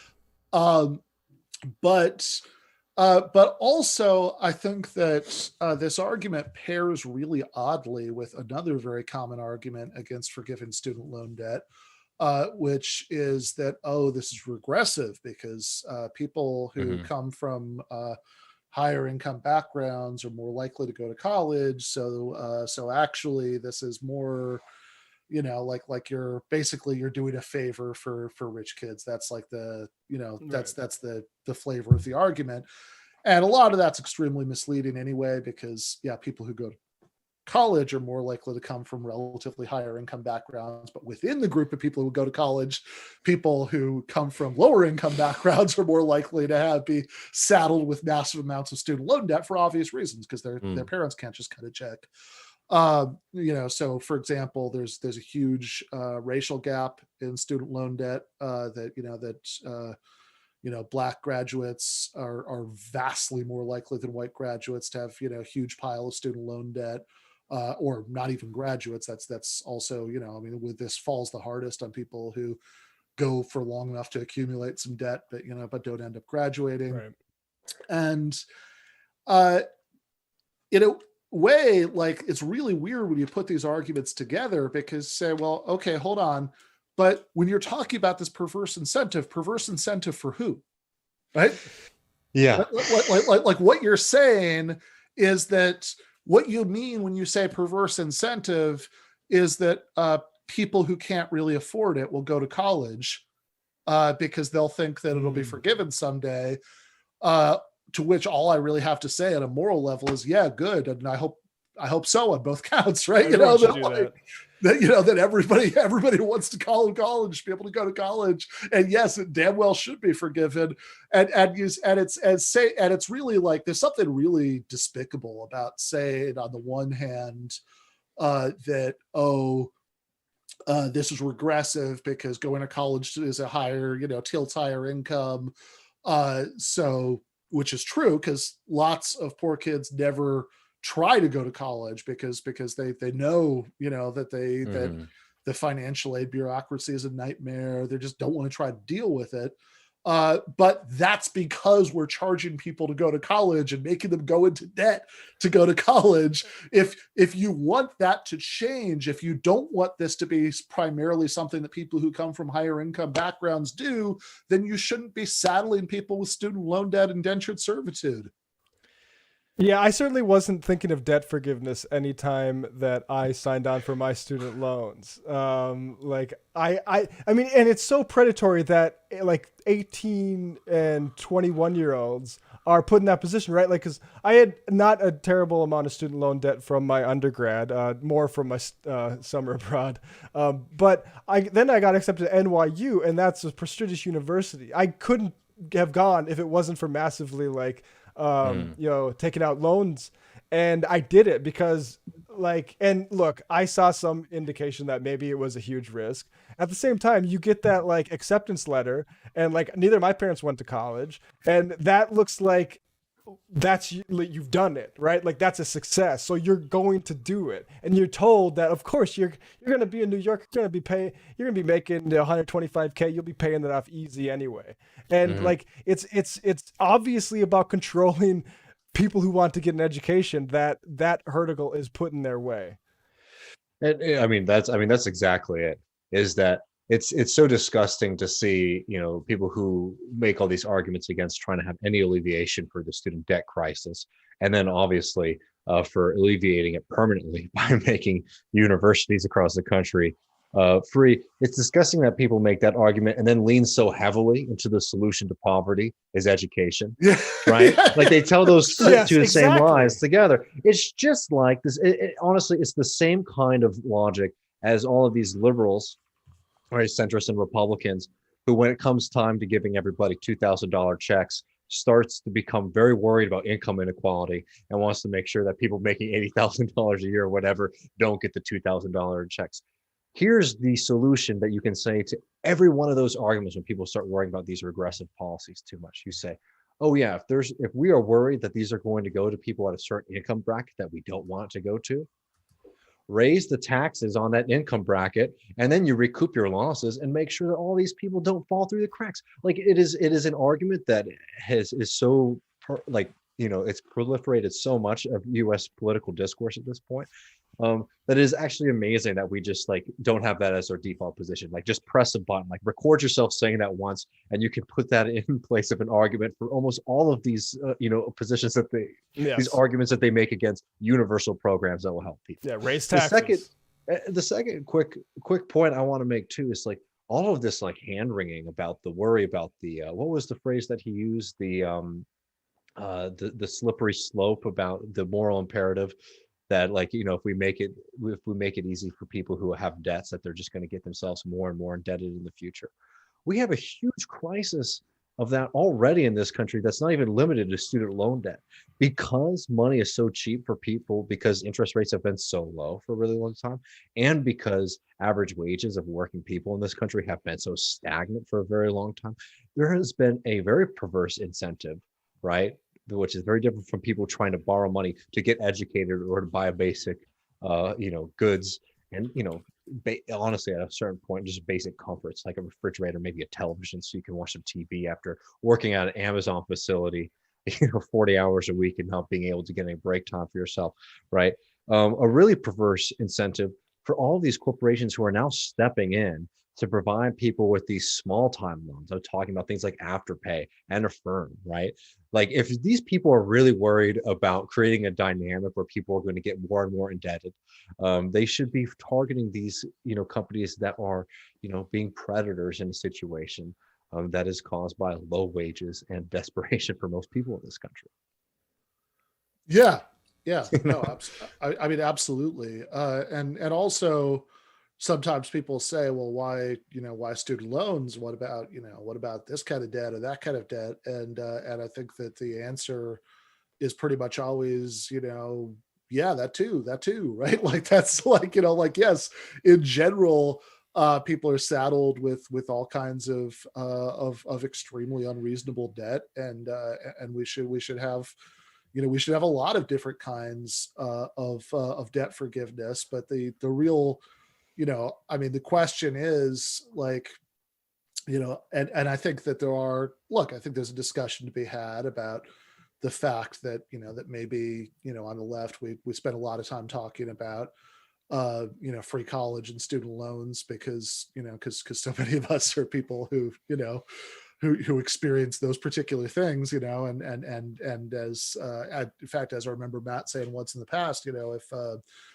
maybe as the cohort ages, we'll be a little more, more focused on other things about, childcare, and I hope so, yeah. But the point is that this should be part of a general constellation of redistributive, measures and, measures to make people's lives easier, which would be about all of those things, that like there's a line that I've always loved from a friend, Amber Lee Frost, who says, that like the best thing about, going from being a liberal to being a socialist is you can stop morally means testing people in your head. You can just say every bastard deserves better. Yeah. I think that's great. I just want to add one last point to this too about like the debts that we should be forgiving across the board is that when you saw what happened with stimulus checks, the first round of stimulus checks, that $1,200 check for the checks that actually ended up in people's bank accounts, which was a huge problem. We don't need to go into all of that, just how much of a disaster it is in this country for them to provide any kind of direct payments to people. But for the people who did get that money, I think something I don't want to fudge the numbers, but I think it was like 40% of that money went to paying debts. Yeah. Went to paying credit card debt, went to paying, mortgage debt or student loan debt or whatever, right? Because people understood, okay, I have a little bit of a windfall. So the people who basically weren't using that to just like literally buy food were using that to get the debt collectors off of their back, which basically created another perverse incentive, by the way. Actually, like debt collecting companies had their best quarter ever last summer, right? And an inadvertent part of those direct payments. Again, I'm not advocating against direct payments. I'm saying that what progressives would be doing and what a socialist certainly would be doing in any kind of moment like this, where you need to stimulate the economy, would be not only giving people money in their pocket, but also dealing with those debts, because we don't want to create a cycle where the government's giving people money, but basically because of this perverse system that we live in, people are just handing those checks over to the bankers and the debt holders who are very well off in this situation. Yeah, I mean, even in terms of economic stimulus, like you want, you want ordinary people to be able to spend the money immediately, and this isn't. I mean, this isn't even just specifically about the direct payment issue right now. In general, I mean, eliminating all student debt or eliminating all kinds of other debts, would free up the the money to just be immediately spent in ways that are. I mean, look, the people who. If you actually want to stimulate the economy, the people who are most likely to immediately, put any money that you give them in circulation are the people who have the least to begin with. Exactly. Whereas if it's going to the either the grantors of the loan or just whatever company happens to own the debt at this point, then it's much more likely to be tucked away in a bank account. Well, and where it does look like an imposed austerity on people is that, like, even home building trade organizations are saying, like, the number one thing you could do to, like, kick up housing starts would be to relieve student loan debt, and still not doing it. I mean, I think I think Biden would listen to for sure. those lobby organizations on some other policy promotions. It's interesting that this one isn't. No, I think that's odd. Well, I think I think we could do this all night, and we have. I would love to, but we have all these things we have to get to with Ecuador. Too after this, Ben. I really appreciate you joining us. I'm sure this won't be the last time, and looking forward to talking to you next Monday. Yeah. Give them an argument, which y'all should all be checking out if you haven't already, and always be looking out for Ben's pieces in Jacobin Magazine too, which are always fun to read. All right. Thanks, David. Take care, bro. See ya. All right. Yeah, I know. I mean, I love hanging out with Ben, but the thing is, like, I get that like happy hour free Zoom drinks with Ben too. I know. And I'm like, oh shit! Actually, I forgot we're doing a show. All right. I really, so I want to get to this Ecuador story. This is really important. And there's going to be a lot unfolding over this week and the next couple weeks, and then going into the final elections that we're going to, be getting to on this show. But I basically want to set the framework today, we have this really funny story that I want to get to early on, but let me just sort of set the stage a little bit for folks who might not be familiar with Ecuador and what's sort of at stake right now. So there are elections that occurred very recently in Ecuador in their first round of their presidential election. It's a runoff system, so the first and second place vote getters are going to go into a final election, which will be held in April, right? Unless in the first round, one candidate receives, I believe, over 50% of the vote. So Andres Arauz, who is a left-wing economist, who is a former member of the Correa government, is by far the front runner. He won this first round of election by a significant margin. But not enough to avoid a runoff. So what's happening right now is there is still, as of recording today on Thursday, a pretty tight margin between two other candidates. And we'll get into those dynamics in a second. But I just wanted people to understand the context of the pink tide and the Correa government in Ecuador before we get into this story, which is very funny. Another very classic kind of psyop. We don't know who was behind it, but we wanted to get to that early. But just so people understand who Correa is and what the pink tide meant for Ecuador. I mean, for a long time, for people who are sort of new to this kind of thinking, to being socialists, people who weren't around basically when this was going on, the pink tide was an alliance, or was a phenomenon of left-wing, socialist, social democratic governments across Latin America.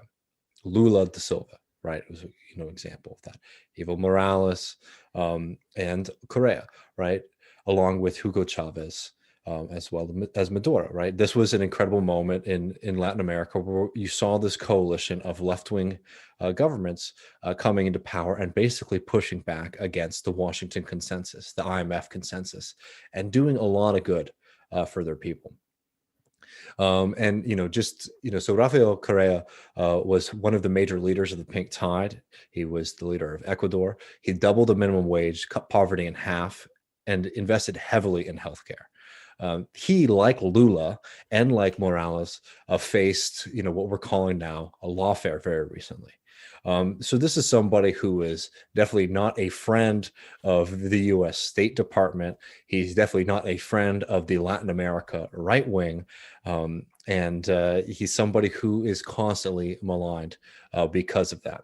So Arauz is running in this election, coming in in this first round, and is being attacked and slimed with all these ridiculous accusations. But there's this really funny story, Matt, do we have this, about the discovery, basically trying to tie Andres Arauz into two kind of like super far left militant organizations in Colombia, right? Do you have this up? I do, yep. If you can read, I can't see it. Okay, yeah, I'll put it up here 1 second. So yeah, the shrill Tina Moo bird becomes inadvertent whistleblower on fake propaganda video shared during Ecuador elections, and we'll go a little bit here to this clip here. And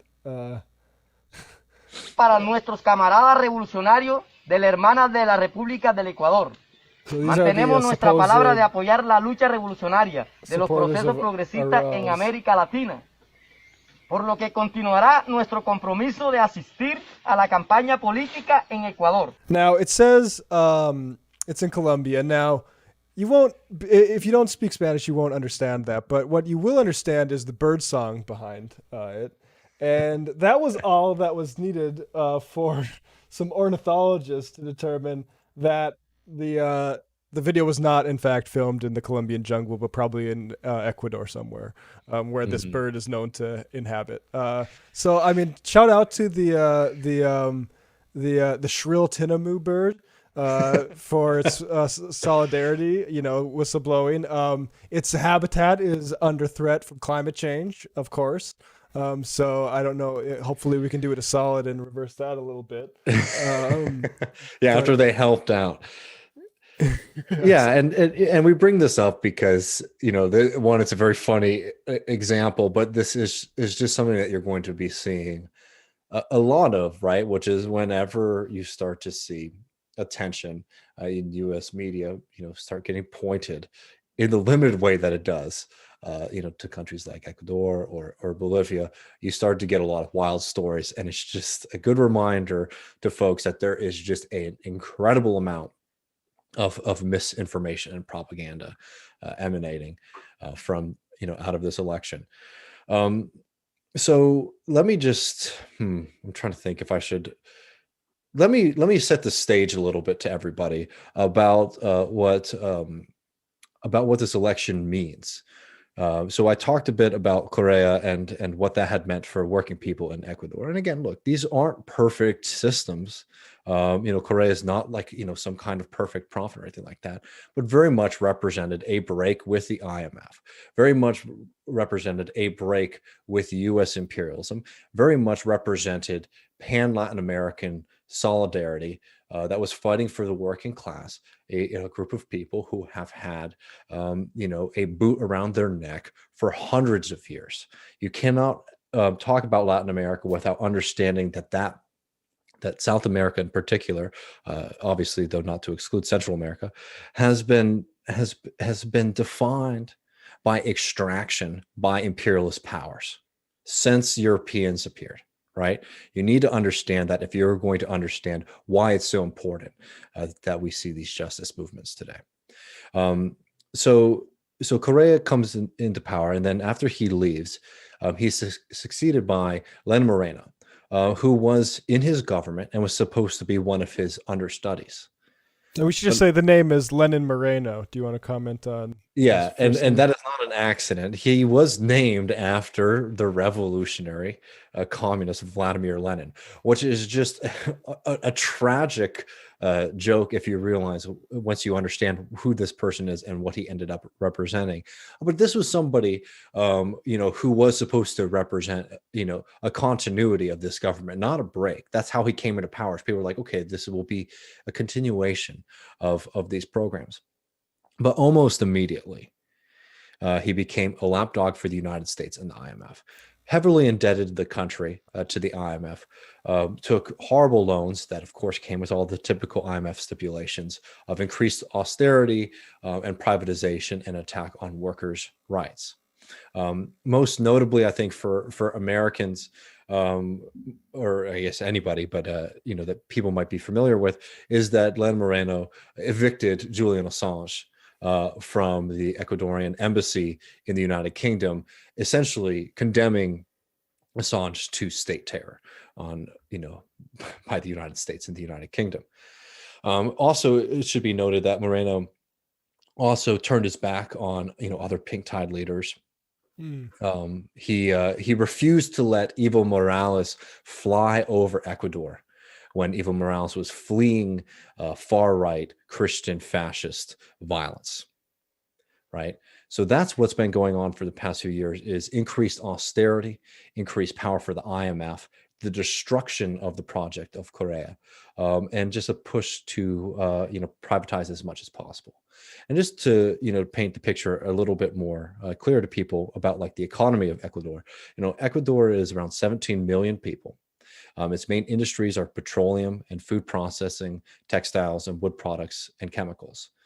So oil is extremely important, and you have a state-owned majority in that, which is always a bad scenario if you, in the context of the United States and the IMF, who are always trying to come after those resources.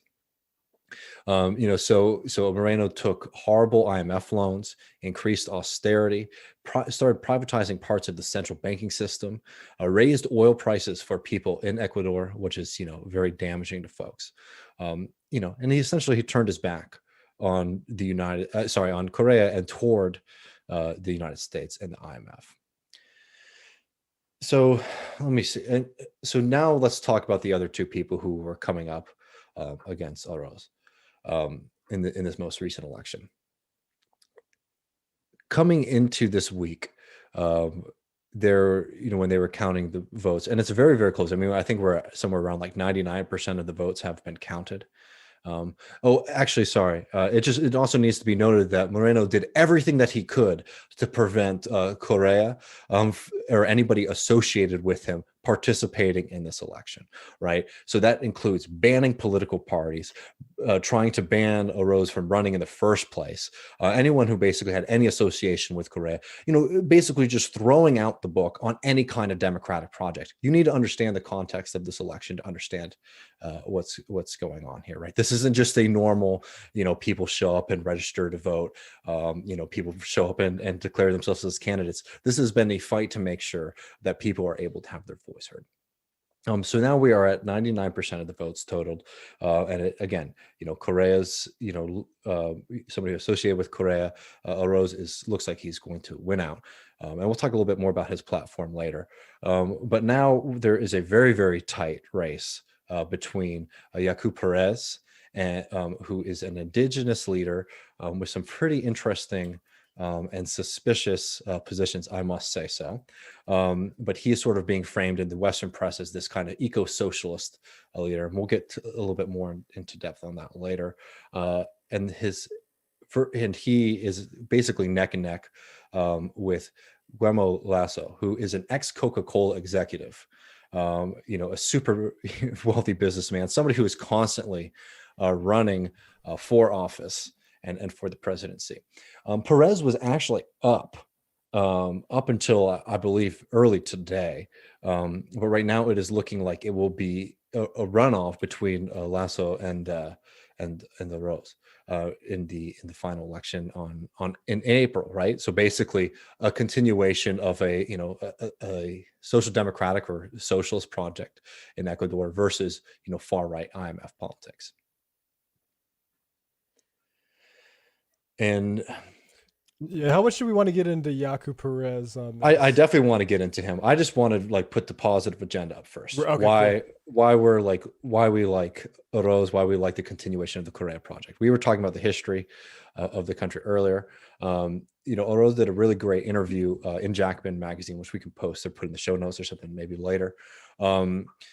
He's proposed obviously dealing with the COVID crisis as soon as possible.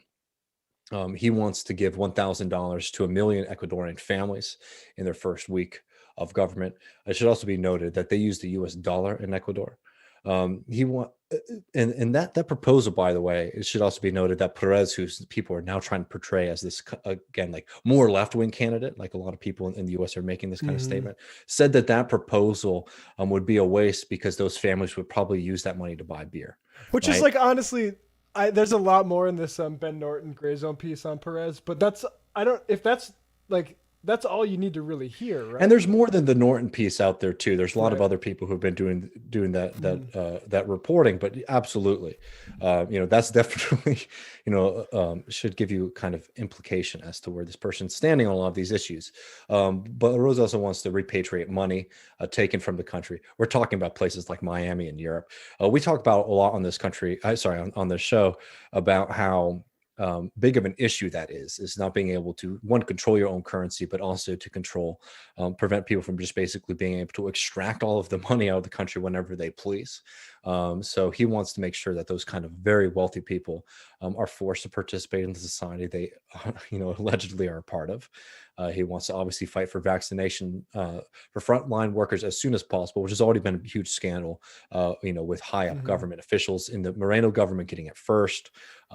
He wants to rebalance, societal roles between men and women.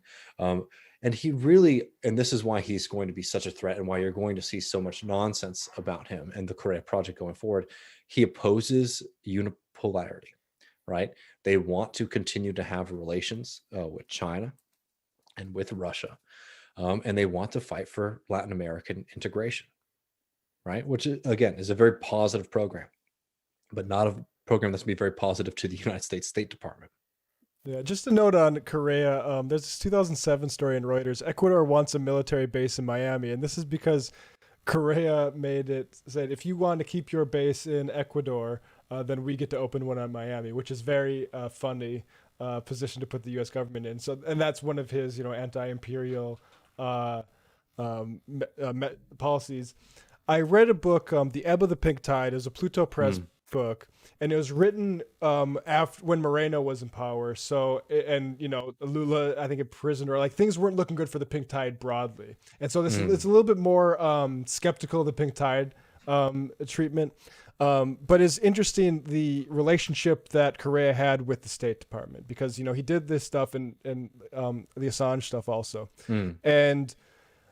but also had a police riot in 2010 that he literally, like Hillary Clinton State Department had to come to his defense. And, you see the why they want to escape unipolarity, right, and have a more multipolar world, because you don't want to have to depend on Hillary Clinton to say, like, because it forced Correa into a position of saying, hey, we're not anti-imperialist, we're not anti-American, because, all of a sudden, right. And I think, like, with this, I guess the second wave of the Pink Tide coming in now, I think it's interesting to note these sorts of ebbs and flows. It's a lesson that Lula talks about. Like Lula in his most recent interviews has said, like, we thought that we could work with the beast. Like, we thought that we could have some form of cordial relations with the United States and avoid basically, being ostracized like Cuba is, right? Or like Venezuela is even, right?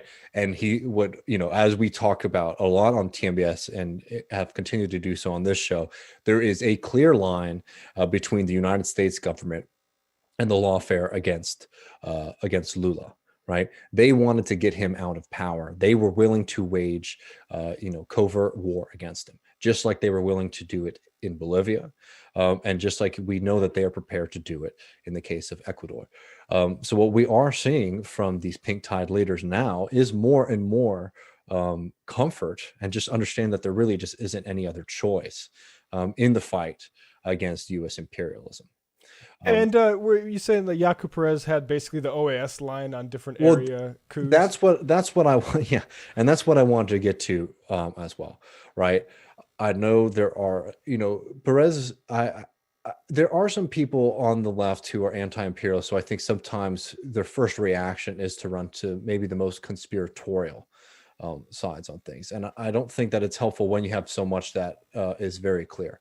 Perez, is running on a kind of like, they use the word eco-socialist, but in my opinion, much more of a, just general like ecology, platforms like ride your bicycle more, stuff like that. Avoid extractive industries, right? Which is all well and good if you're a country like the United States, but if you're a country that still very much is in development because they were purposefully underdeveloped, to just leave things in the ground is not necessarily the best solution. But dropping that argument aside, like, let's not even deal with that. Perez is somebody who has in the past worked against the Korea movement. So in 2017, he stood with the right wing of the country against Lenin Moreno. And even though we know who Moreno became, this was not some kind of principled, rejection of Moreno because he's like, oh, I think he's going to betray the left. It was because he was an extension of the left-wing project, right? And what we've already seen from other right-wing members, other right-wing people who have run for president, including Lasso, they have said that they will all align against Aruz in a general election, right? So there is a likelihood. We'll see what happens now, since it looks like he's not going to be the runner-up. If he joins again, but the history is very clear on that. And I would also just note a few other positions. Perez is somebody who said that, who celebrated Lula and Dilma's imprisonment, right? And said that he hopes the same thing happens in Ecuador. He is somebody who supported the coup against Evo Morales. He is somebody who said that he would sign a free trade agreement with the United States. Somebody who said that he wouldn't work with China, right? It's don't get fooled by people who want to paint a picture without actually looking at the geopolitical realities of folks, right? Like, it's all well and good to like try to tell yourself a kind of story about people and to say like, wow, look, it looks like there's, kind of like indigenous, ecological warrior who's rising up for his country. But take a little bit of time and look at the platform and look at who they're aligning themselves with, when there is a very clear left alternative. If they're rhyming with imperial structures, then, that's not the leader you're looking for. And I can't remember the Brazilian who said this, but there's a line that said, environmentalism without anti-capitalism is just gardening. So I mean, that's pretty unfair to gardening. I kind of gardening's good. I have a little in, like, but you got to get to the source of these things, right? And anyways, so this is, just a sort of introduction to what happens. It looks like there is going to be a very long campaign that's going to be going on for the next couple of months. We bring all of this up and some of the kind of funkier things, not to slime anybody, but to say there's already a lot of uncertainty about this election, right? There's already a lot of unease around it because there is the fear that people are going to, that they might start rejecting the results of the election, which only gives Lenin Moreno an opportunity maybe to extend his position. And before we end this segment, Matt, there's that last clip that I had of Andreas Arauz, who again is the front runner, and hopefully will be the next leader of Ecuador, talking about some moves that we are seeing from Moreno to increase privatization in the country, increase privatization of the central bank in the last section of his presidency. Despite getting a very, very clear mandate that his tenure and his vision for the country is over.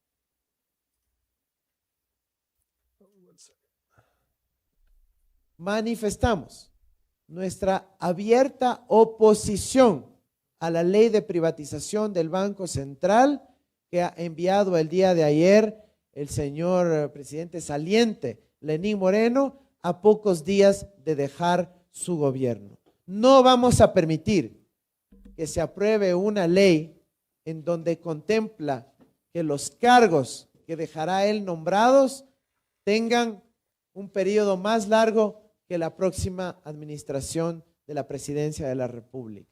Eso no es admisible.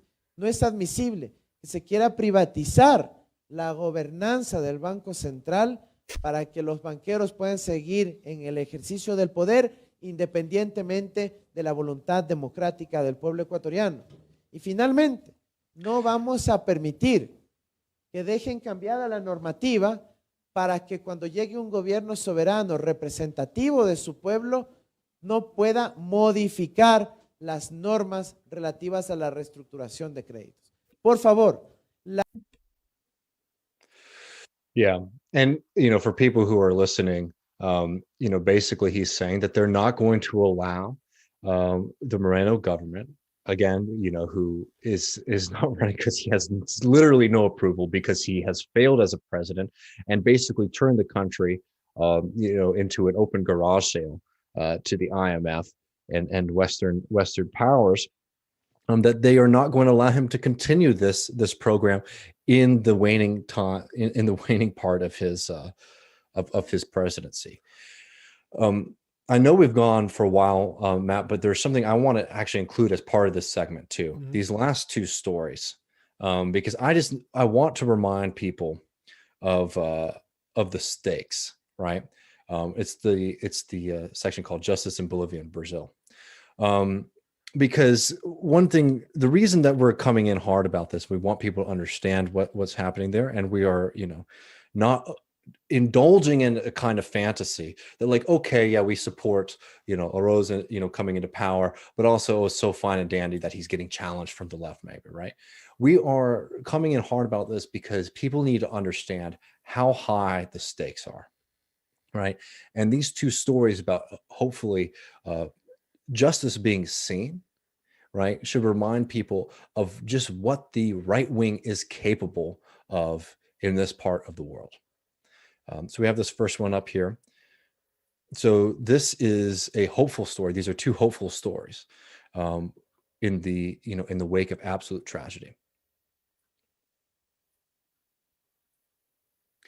So in the first story, in Bolivia, after we saw this horrendous coup, and a coup that was defeated by the people, by the social movements, despite U.S. backing, despite support from American liberal media all across the board, the people were victorious.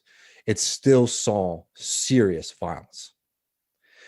And retired General Luis Valverde is being charged for being responsible in the Sencata massacre, which took place a week after the coup against President Evo Morales in 2019. I think people might have forgotten the horrible scenes that we were seeing after the coup in Bolivia. Just disgusting.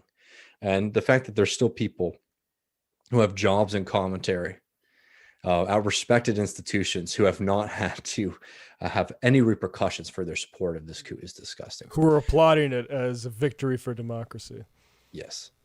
But this is just and is correct and is right that the people involved should be, tried and held accountable for this.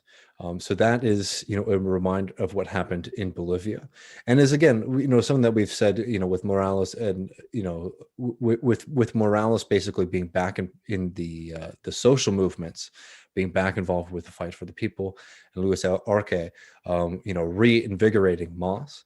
There will have to be massive reshufflings of the state apparatus and the military. So that's an encouraging sign that they are doing that. And in Brazil, in the wake of far-right violence, right, again, supported by the United States, continued destabilization of the country, first with their involvement against Dilma Rousseff, and then in their unjust imprisonment of Lula da Silva, right, through lawfare, with very willing participants from the Brazilian state and the Brazilian judiciary in the service, and with the serious help of the United States FBI. The serious far-right violence, and one of the casualties of that was Marielle Franco, who was a visionary socialist leader, who was brutally gunned down in the street by people who have very close ties, by the way, to Bolsonaro and the Bolsonaro family at large. But a Brazilian court will now try Marielle Franco's murderers. You could scroll down a little bit, Matt. I guess hold on one second, y'all. Basically, I want to make sure I get everybody's name right. The Rio de Janeiro Justice Court on Tuesday confirmed that a court will try former police officer Rani Lessa and former military officer Eliseo Queiroz, both of whom are charged with the murder of Socialism and Liberty Party PSOL Councilwoman Marielle Franco and her driver Anderson Gomez. it's not enough of a reckoning for what's happened in that country, and the inclusion of the police force and the far right militias in that kind of terror, but it is a step in the right direction to fight for justice and for healing. And just one detail here. Franco's murder occurred on the night of March 14, 2018 in Rio. Her vehicle was shot 13 times by an HK MP5 submachine gun, a high-precision weapon used only by elite police forces. Yeah. So. Yeah, no doubt about it. And this is the thing, is the stakes are just extremely, extremely high. And you just can't play around with this stuff, and you just can't indulge fantasy on this kind of thing. So solidarity with everybody there, really, really, a hopeful moment. I mean, hopefully we should take from this, rather than fixating on the pitfalls, is the people are rising up, and there could be a serious return to pink tide governments all across Latin America, which is a hopeful thing for the world. I mean, that's the thing, is like, you look at Central and South America, and the reaction to neoliberalism was well underway before 2008. Like, and include like Korea, I don't know the names of the guys, but it was people nominally against neoliberal policy, and then once they got into power, they did what Lenin Moreno did, and you revert to actually just doing whatever the IMF says. But it is like where we need to take the cues from, especially like the fight against neoliberalism globally, because it's just much more evolved there, it seems like. Exactly, man. All right, I'm going to lose my voice if I don't take a break now. So we're going to take a quick break, and we'll be back for patrons in the post game, where we got a lot of fun stuff coming for everybody. Yeah, we'll hit you with the post game around 10:30, folks. Yeah, so see y'all on the other patreon.com/leftreckoning.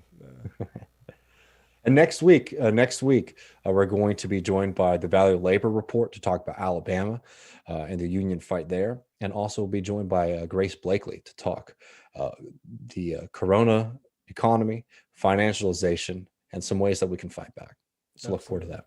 Very fun. All right, folks. See you next time.